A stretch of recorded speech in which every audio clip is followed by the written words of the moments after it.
हर हर महादेव। ओम नमः शिवाय। देव पितृ शिव महापुराण कथा राजस्थान कोटा के दशहरा मैदान में चल रही है। कथा का आज चौथा दिन था।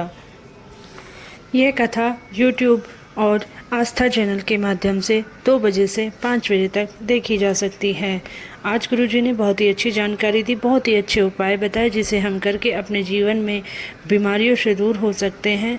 और दान दक्षिणा देने में भी कुछ उपाय ऐसे हैं जिन्हें हम करके अपने श्राद्ध पक्ष को अधिक से अधिक लाभ ले सकते हैं। गुरुजी ने जानकारी दी, अगर आप कोई भी उपाय करते हैं तो सबसे पहले अपने विश्वास को प्रबल रखिए। कोई भी कार्य विश्वास के साथ करेंगे तो वह विश्वास के साथ कार्य पूर्ण होगा और हमारी इच्छा शक्ति भी उसमें बढ़ेगी। आज गुरुजी ने बताया श्राद्ध पक्ष में कुशा का अचूक उपाय।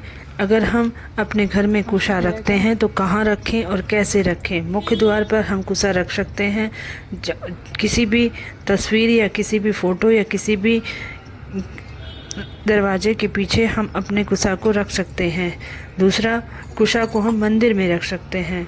मंदिर में अगर ना रख पाएँ तो कुशा का आसन बनवा लें और जहाँ पर हमारा पानी का परिंदा होता है वहाँ पर हम कुशा को रख सकते हैं। कुशा को रखने के बाद वह हमारे जो पितृपक्ष हैं वे हमेशा खुश रहेंगे। जिसके घर में कुशा रखी रहती है वहाँ पितरों की छाया हमेशा बनी रहती है।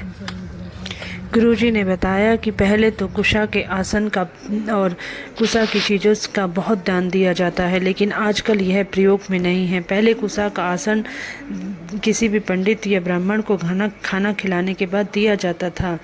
पहले जो भी सुहाग का सामान दिया जाता था वह कुशा की टोकरी में ही दिया जाता था और कोई भी शगुन की चीज़ होती थी वो कुशा की टोकरी में ही प्रयोग किया जाता था। कुशा के से ही मंडप बनाया जाता था।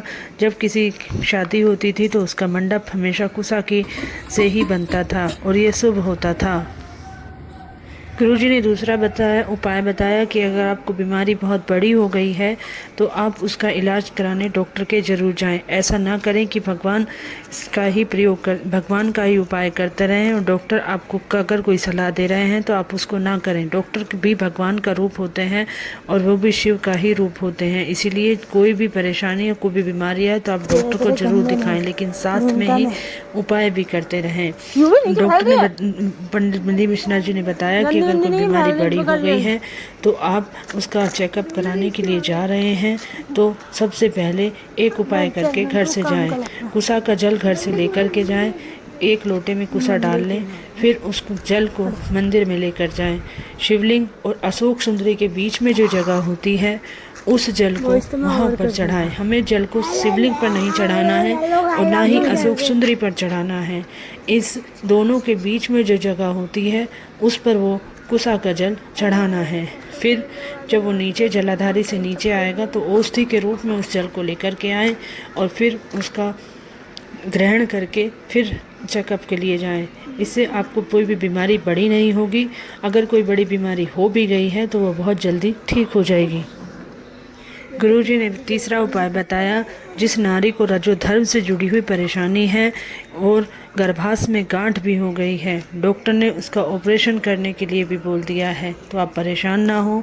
दुर्वा लेकर मंदिर में जाएं। जो दुर्वा गणेश जी को चढ़ती है उस दुर्वा के 11 दुर्वा लेकर के आप मंदिर में जाएं।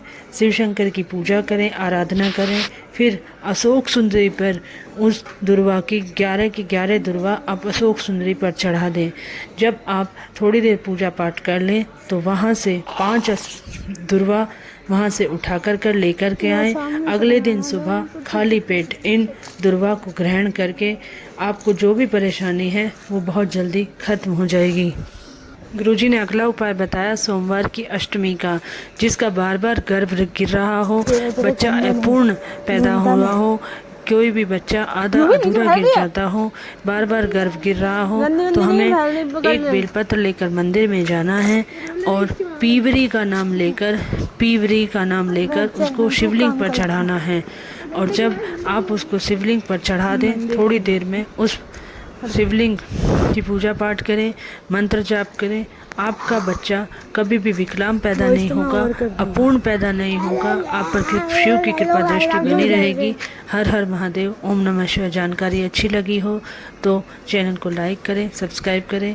हर हर महादेव। श्री शिवाय नमस्तुभ्यम।